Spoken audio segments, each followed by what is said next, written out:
अस्सलाम वालेकुम guys, welcome back to Minahil learning hub. आज हम लेक्चर 28 करेंगे जिसका नेम है वर्ड चॉइस। इसके दो पार्ट हैं। पहले पार्ट में हमने वर्ड और उसके एक्सप्रेशंस के का यूज़ देखना है और उसका इंतखाब कैसे करना है वो देखेंगे। जबकि दूसरे पार्ट में हमने उन नंबर्स को देखना है जो कि एक दूसरे के साथ गलती से लिख दिए जाते हैं, यानी कि वो होमोनिम्स होते हैं। होमोनिम्स होते क्या हैं? होमोनिम्स वो होते हैं जो कि प्रोनाउंस तो उनका सेम होता है लेकिन स्पेलिंग में डिफरेंट होते हैं और उनका मीनिंग भी डिफरेंट होता है। तो एक अच्छा राइटर होने की वजह से आप वर्ड और एक्सप्रेशंस का इस्तेमाल सीखना चाहिए, जो ताकि मौजू क्वेश्चन और ऑडियंस के मुताबिक हम वर्ड्स का इंतखाब कर सकें जो जिसको हम लिख रहे हैं। अच्छा, तो बहुत ज़्यादा स्टूडेंट जो होते हैं वो कैजुअल स्टूडेंट ऑफ इंग्लिश, वो इस बात से अवेयर होते हैं कि स्पीचेस लेवल्स, इंग्लिश की स्पीचेस लेवल बहुत डिफरेंट होते हैं और कुछ अनमिस्टेकेबली बुकिश होते हैं या कुछ लिटरेरी होते हैं, कुछ इनफॉर्मल और कॉलिक हो जाते हैं, यानी कि बातचीत के दरमियान दोस्तों के साथ रोज़मर्रा की बातचीत में वर्ड यूज़ होते हैं और कुछ ट्रेड और प्रोफेशन के लिए यूज़ होते हैं, यानी कि टेक्निकल जर्जन मीन यानी कि वो वर्ड जो एक खास प्रोफेशन के लिए यूज़ होते हैं और कुछ वर्ड्स ह्यूमरस इफेक्ट या फन के लिए यूज़ होते हैं और कुछ होते हैं कि जो पोलाइट सिचुएशन में यूज़ नहीं होते। और आपको रियलाइज़ करना चाहिए कि सिचुएशंस की बहुत ज़्यादा वैरायटी होती है। हर सिचुएशंस के लिए अलग अलग वर्ड्स की भी वैरायटी होती है। तो हर problem, not all writing problem involve grammar, कि हर जो राइटिंग में प्रॉब्लम होती है ज़रूरी नहीं है कि वो सिर्फ ग्रामर पर कंटेन हो। वो कम्युनिकेशन इफेक्ट इस वजह से भी फेल हो सकता है क्योंकि उसमें वर्ड का इंतखाब सही तरह से नहीं हुआ। तो अगर जो स्टूडेंट लिटरेचर के स्टूडेंट है, जो लैंग्वेज के स्टूडेंट हैं, उन्हें वर्ड पर इंटरेस्ट करना चाहिए। स्लैंग, चीज़ें, वर्डिनेस, ये चीज़ जो इंपॉर्टेंट एमसीक्यूज में आ सकती है कि स्लैंग, ग्लिचेस और wordiness are three enemies of clear communication. ये क्लियर कम्युनिकेशन के दुश्मन है। स्लैंग, एक्सप्रेशन लिवली होते हैं और ये हर रोज़ाना बदलते रहते हैं। हर रोज़ाना हर रोज़ नए स्लैंग एक्सप्रेशन आते रहते हैं। तो ये एग्जैक्ट वर्ड्स के लिए सब्स्टिट्यूटिंग वैगी हो सकते हैं, अनक्लियर हो सकते हैं और बात फिर अनक्लियर हो जाएगी जब हम स्लैंग यूज़ करेंगे।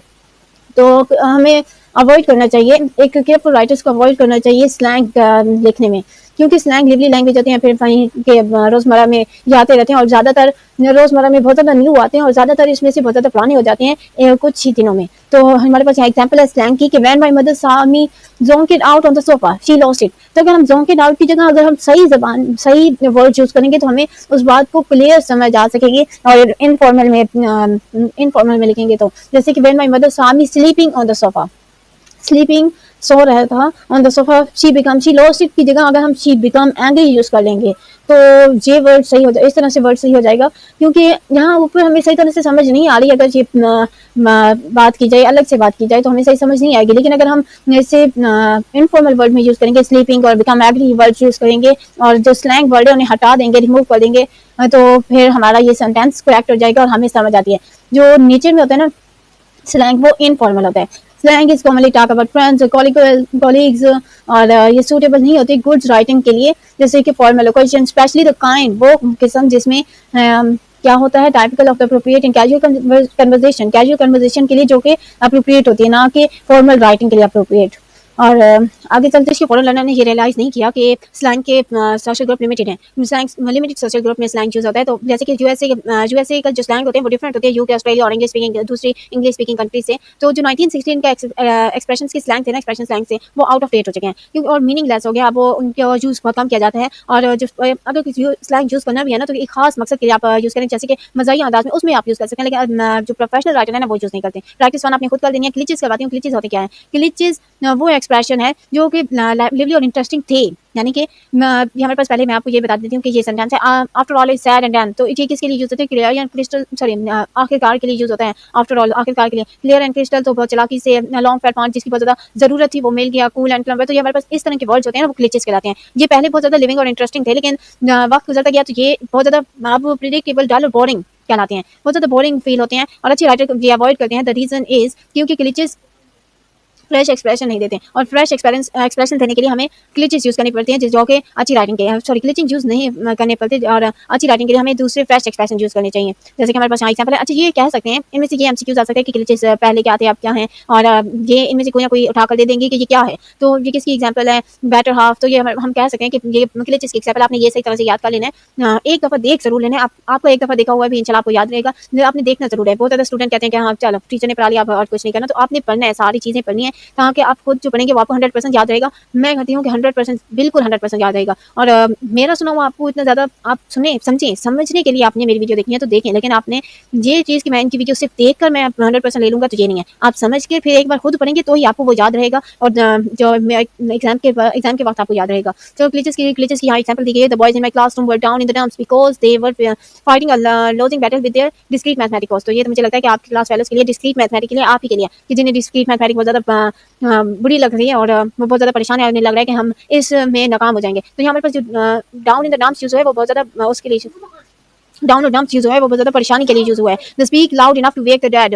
तो वो इतनी ज़्यादा बोलती है कि वो मुर्दों को भी जगा देती है। तो यहाँ ये वेक द डेड यूज़ हुआ है ना, वो ग्लिचेस है, यानी कि वो तेज़ आवाज़ बोलने के लिए यूज़ हुआ है। वर्डिनेस से क्या मुराद है? हमारे पास कुछ राइटर्स ऐसे होते हैं जो कि वर्डिनेस आपने देखे, वर्डिनेस नाम से ही पता चला है। मैं आपको आगे समझा देती हूँ कि कुछ राइटर ऐसे होते हैं जो अपनी लैंग्वेज की कमांड दिखाने के लिए ना, शो करने के लिए बहुत ज़्यादा बड़े या बहुत ज़्यादा मुश्किल अल्फाज यूज़ करते हैं। जैसे कि हमारे साथ कुछ ऐसे दोस्त कुछ ग्रुप में ऐसे होते हैं कि जो अपनी इंग्लिश लैंग्वेज को दिखाने के लिए बहुत बड़ी-बड़ी इंग्लिश यूज़ करते हैं, या वैसे फ़नी तरीके से बता रही हूँ। नहीं, कुछ लोग होते हैं ऐसे लोग, तो वो बहुत ज़्यादा बिग और डिफिकल्ट वर्ड यूज़ करते हैं, लेकिन वो ये नहीं देखते कि अगले को समझ आ रही है कि नहीं। इससे रीडर बहुत ज़्यादा एनोइंग होता है। तो हमारे पास जैसे कि इन वर्ड्स को हम जो वो वर्ड बड़े-बड़े यूज़ करते हैं, उनके लिए एक वर्ड भी यूज़ कर सकते हैं, जैसे कि अ लार्ज नंबर ऑफ।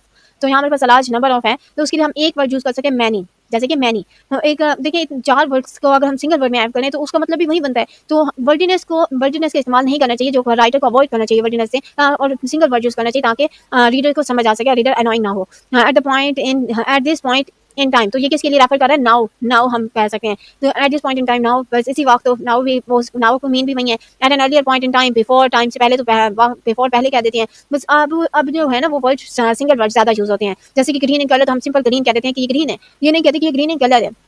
और इन ऑर्डर टू तो सिर्फ जस्ट टू ऐड कर देते हैं, और इन माय ओपिनियन तो आई थिंक सो या आई थिंक कह देते हैं। मतलब हम वर्ड्स को बहुत ज़्यादा सिंगल में ऐड करें, और ये चीज़ वैसे भी बहुत ज़्यादा इंपॉर्टेंट है। ये जो वर्ड है सारे दिए गए हैं, ये आपने इतने अच्छे तरीके से याद करने, क्योंकि मुझे लगता है कि इनमें से हम क्विज़ेस आएंगे और आपने करने हैं ताकि आपके अच्छी तरह से इनमें से कुछ आ जाए तो आपको अच्छी तरह से आता हो। क्योंकि ये देखिए वो ये कह सकते हैं कि ये वर्ड किसके लिए यूज़ होता है, an account of is use for या बिकॉज यूज फॉर, इस तरह से वो कह सकते हैं। तो वो इनमें से कोई ना कोई वर्ड देंगे और आप कहेंगे कि ये क्या है। तो आपने सही तरह से याद करके जाना ताकि क्विज़ेस आपके अच्छे हो जाए। हमने इन सेंटेंस को देखना है, जो और विच वन कम्युनिकेट वेल, कौन सा कम्युनिकेट अच्छा कर रहा है। तो मेरे पास है कि due to the fact that the printer ran out of the toner, they went to the local store for the purpose of buying some।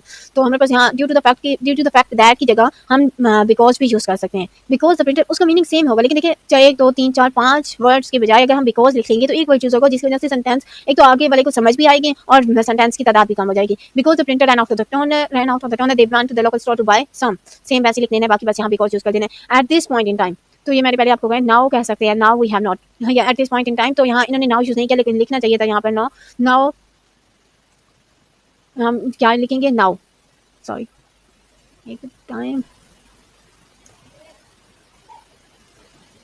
यहाँ नाउ आता है। तो now we have not yet schedule the next time. एक दो चीज़ें इन्होंने, I think we have not schedule the date of the next time. तो उन्होंने क्या किया, schedule, now we have not yet schedule of the date नहीं कहा उन्होंने। एक चीज़ ये यूज़ नहीं की, या डेट ऑफ द, ये चीज़ नहीं यूज़ की, जस्ट यही क्या है कि now we have not yet schedule the next time meeting. तो हमने एक और चीज़ इन्होंने ऐड करना भूल गया, जो कि now we have not yet schedule the next time. और तीसरी चीज़ है कि in my opinion I think the court system in jobs in totally unfair and called for. तो इन माय ओपिनियन भी लिखा और आई थिंक भी लिखा, जस्ट आई थिंक लिखकर, और जो कोर्ट यहाँ पर कोर्ट सिस्टम इन जॉब है ना, तो हम सिंपल कह सकते हैं कि जॉब कोर्टस। तो इस टोटली अनफेयर, तो हम आर अनफेयर कह सकते हैं। इतनी ज़्यादा वर्ड यूज़ करने की ज़रूरत नहीं है अब, क्योंकि बहुत ज़्यादा बातचीत जितने ज़्यादा छोटे और कम नंबर में की जाए ना, तो वो ज़्यादा अच्छी होती है। आगे हमारे इसके बच्चे, तो हम इस लेसन के दूसरे पार्ट में जाते हैं, जिसमें 20 पेयर ऑफ वर्ड पढ़ेंगे जो अक्सर एक दूसरे के साथ गलत समझ लिए जाते हैं। यानी ऐसे लफ्ज़ जो सुनने या देखने में मिलते जुलते हैं, लेकिन उनका मतलब और इस्तेमाल मुख्तलिफ होता है। इन्हें मोस्ट कॉमनली कंफ्यूज वर्ड कहा जाता है, क्योंकि स्टूडेंट इनका अक्सर गलत इस्तेमाल कर देते हैं।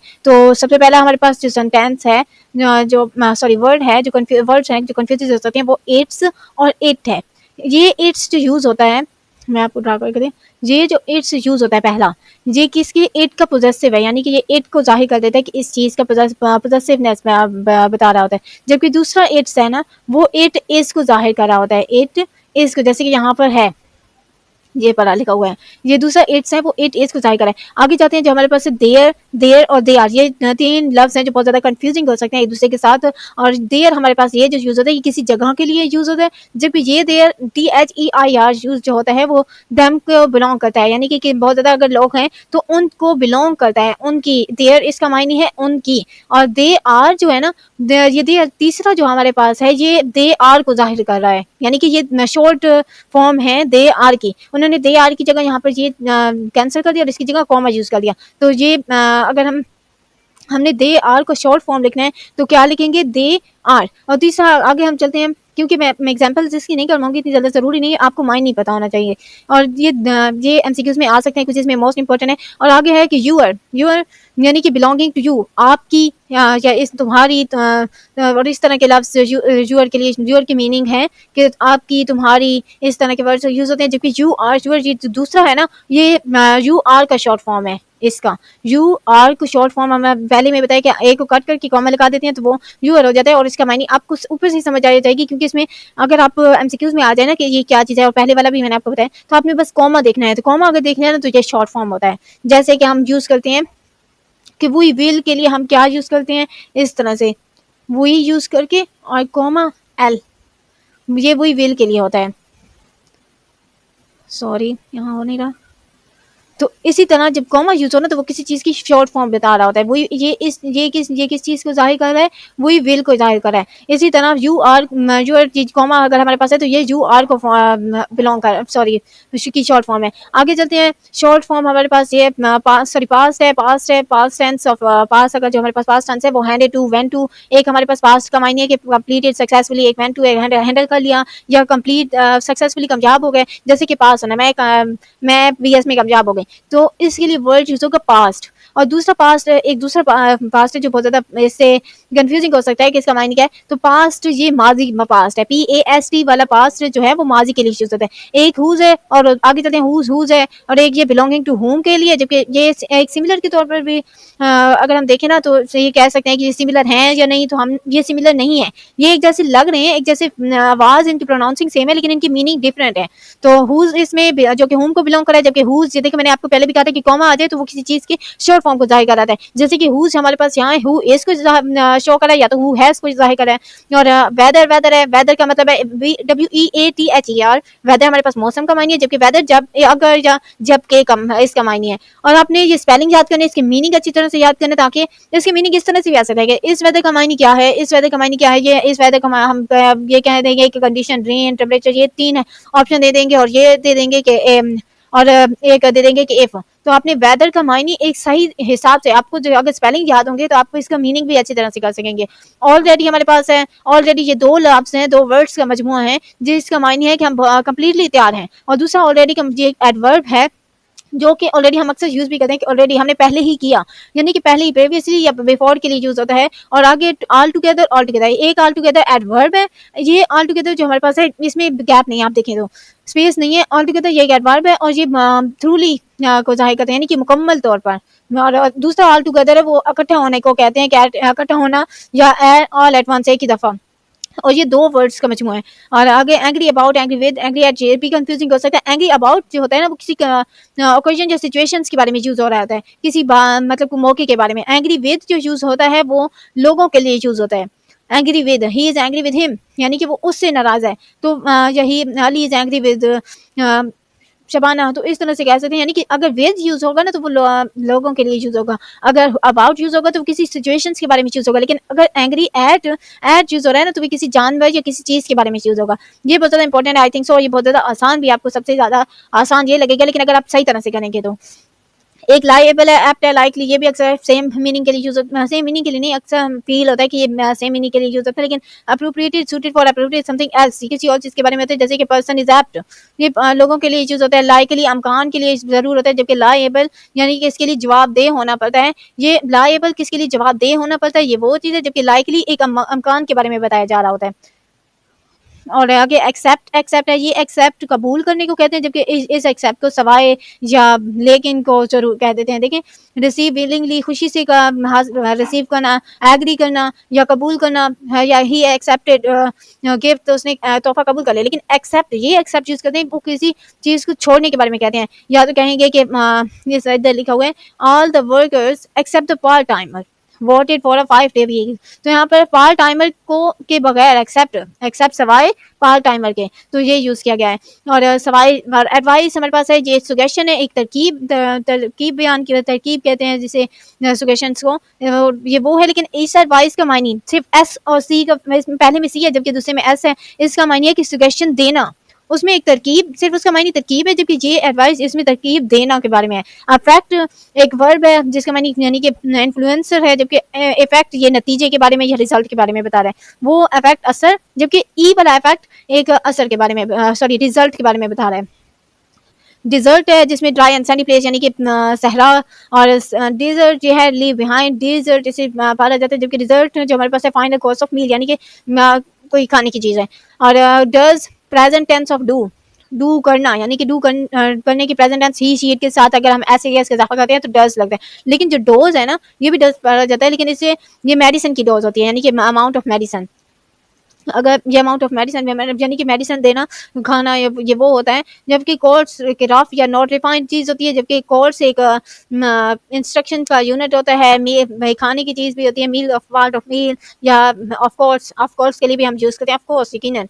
तो ये उन चीज़ों के लिए हम यूज़ करते हैं। आगे ये आपने सही तरह से याद करें, इसमें एमसीक्यूज आते हैं, ये मुश्किल हैं, आई न्यू इट, बट आप अगर करना चाहें ना तो आप कर सकते हैं, यू कैन, और आप कर सकते हैं। आप बस ये याद रखें, आपने सिर्फ 2-3 बार पढ़ना है। मैं ज़्यादा नहीं कहूँगी, आखिरी दिन चल रहे हैं, बहुत ज़्यादा हम नहीं पढ़ सकते, लेकिन 2-3 बार इस चीज़ को खास तौर पर पढ़ना है। पहले वाली चीज़ को सिर्फ 2 बार आप पढ़ें जो मैंने पहले पढ़ाया, लेकिन इस चीज़ को 2 बार पढ़ें क्योंकि ये बहुत ज़्यादा इंपॉर्टेंट है, आ सकते हैं, और इसी में से इंशाल्लाह 2 या 3 एमसीक्यूज आएंगे और आपने करना जरूर है। लीड मेटल है, जबकि लैड एक इन्फ्लुएंसर या प्रेशर के बारे में है, गाइडेंस के बारे में है। और लीड इसमें एक और है कि वो फिर एक लीड मेटल है, लेकिन एक लैड जो है फिर वहीं आ गया सेम।